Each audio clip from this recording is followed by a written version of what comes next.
10 musuh terkuat yang pernah dikalahkan Luffy di One Piece, ada Kaido. Sebagai kapten topi jerami di One Piece, Monkey D., Luffy selalu kebagian duel lawan musuh terkuat dari kelompok lawannya. Kadang, ada musuh-musuh yang belum mampu ditundukkan Luffy, misalnya Mihawk, Sakazuki, Kusan. Namun seringkali si Luffy bisa mengatasi lawannya dan melanjutkan petualangan. Siapa saja musuh terkuat yang pernah dikalahkan Luffy hingga saat ini? Ini dia daftarnya. Kaido. Sejauh ini, Kaido masih terasa sebagai musuh terkuat yang pernah dikalahkan Luffy di One Piece. Dari segi ketangguhan Kaido soalnya luar biasa. Dia bahkan masih bisa bertahan dari beberapa serangan GR5 Luffy, dan baru jatuh setelah kena bajrang gun yang luar biasa besar. Kita lihat di Egghead, kalau petarung seperti Kizaru pun, daya tahannya tidak seperti Kaido. Petarung yang lebih tahan banting dari Kaido kemungkinan besar adalah Jaigarcia Saturn, yang tubuhnya memiliki kemampuan regenerasi cepat. Kizaru. Sebelum Egghead, Kizaru adalah admiral yang tergolong sulit untuk dihentikan. Marco mampu mengimbangi dia selama beberapa saat, namun pada akhirnya tak mampu mengalahkannya. Dengan kekuatan cahayanya, Kizaru bisa dengan mudah melewati musuhnya jika diperlukan, yang bisa membuat dia benar-benar tak bisa kemana-mana saat bertarung. Sejauh ini, hanya Rayleigh. Bahkan Kizaru sempat melewati Luffy ketika melawannya di Egghead. Karenanya, menarik juga Luffy sempat menjatuhkan Kizaru dalam duel mereka, walau pada akhirnya Kizaru memang bisa bangkit lagi. Rob Lucci versi Egghead.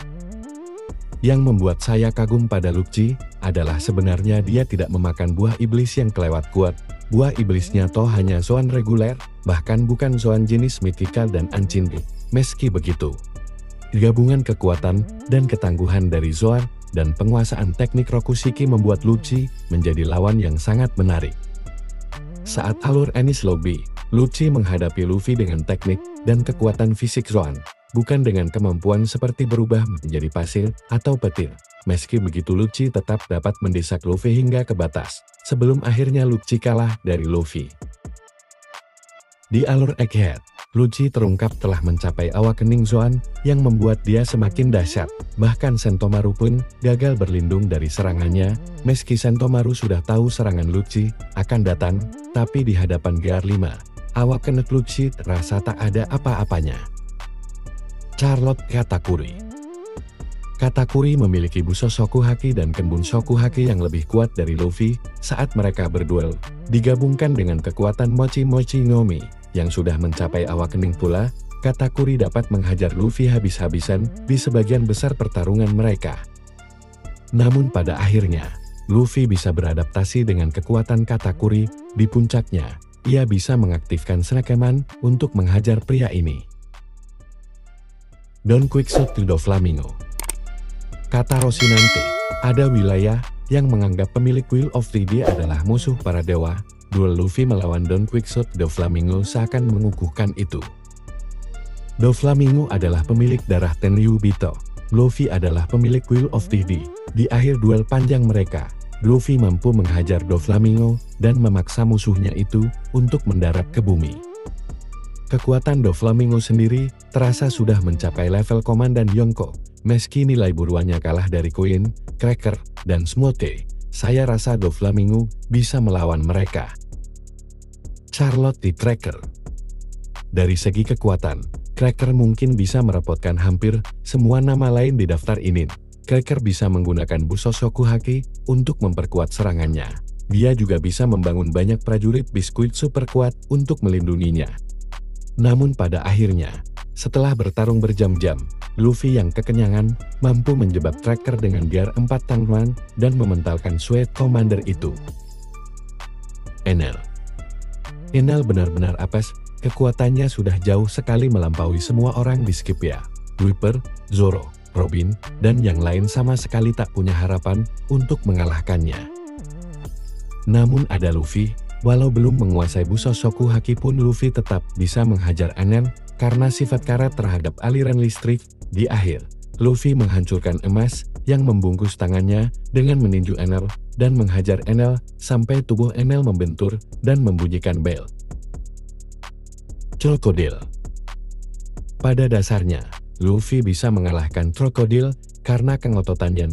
Krokodil sudah sukses mengeringkan Luffy 2 kali. Namun keberuntungan dan keototan membuat Luffy terus mampu bangkit. Saat di duel ketiga, krokodil sudah tampak frustrasi hingga serangannya jadi terasa lebih liar. Tubuh Luffy yang bersimbah darah pun membuat Luffy dapat lebih mudah menghajar krokodil. Akhirnya, krokodil pun tumbang. Ors. Untuk alur thriller Bard, bisa dibilang kalau Ors adalah ancaman terbesar bagi topi jerami. Shadow Asgard Moria sih cuma bonus bos.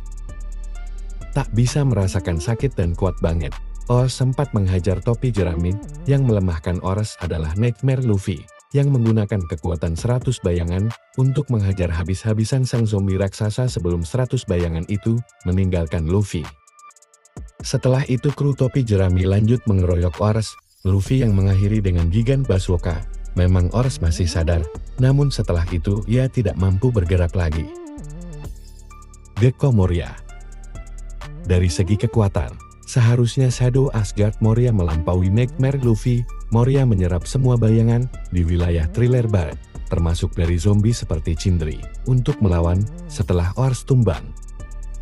Namun kemalasan Moria justru membuatnya kalah.